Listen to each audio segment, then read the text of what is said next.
So I started with something safer, Kerala, Mumbai to Kerala. His parents already know, so they kind of allowed. Okay. And then slowly I started going to progress to other cities. Yeah, other cities around, and even villages. Like, there are many hidden gems in Himachal. Absolutely. Right? Uttarakhand, those places.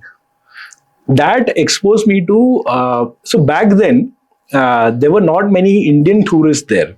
Okay.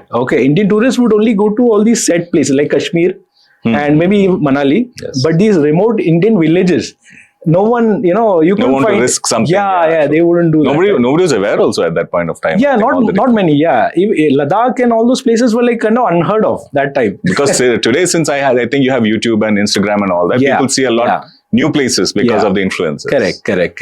So that time, so these kind of things really influenced me. And back then, I couldn't also research much because Google was also kind of, not putting out as much data as it does now. So again, trip planning was a bit difficult. To get a page to come up, you need to go have a drink and come back. And if there were images, then it would take forever. So those were the times. And so I knew Delhi. Like Delhi, we had gone with family and all. So I told them, okay, let me, it's a safe place. I'll be just around Delhi. Those kind of things I said, and then I kind of convinced them, my parents. Okay. So I started my first journey. Then I went into, I think somewhere near Kaza. That village. Basically, I took a bus from Delhi. Okay, there's that ISBT, the bus stop, right? Okay. The bus station in Delhi. Yeah. From there, I took a bus to somewhere in Kaza, I think Kaza only. It was a long journey. And I got down in one village. So there were these foreigners.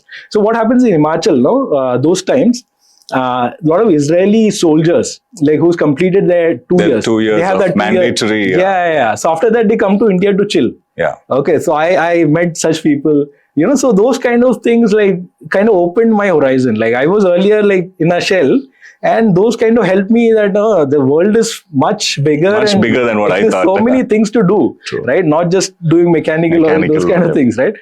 Again, so after I did that, then I did multiple courses, even through, after I completed engineering. I did a mountaineering course in Darjeeling. So back then it had a waiting of like 8 months. HMI, it's called Himalayan Mountaineering Institute. Yeah, now it's I think more than a year waiting. Wow. Yeah. And we had I don't know if it's still there. Back then for Indian students under 25, there was this some scheme whereby I just had to pay them 5,000 for an entire month. Okay. Yeah, month of board, lodging, everything, and even training, snow training, everything included. It was really good.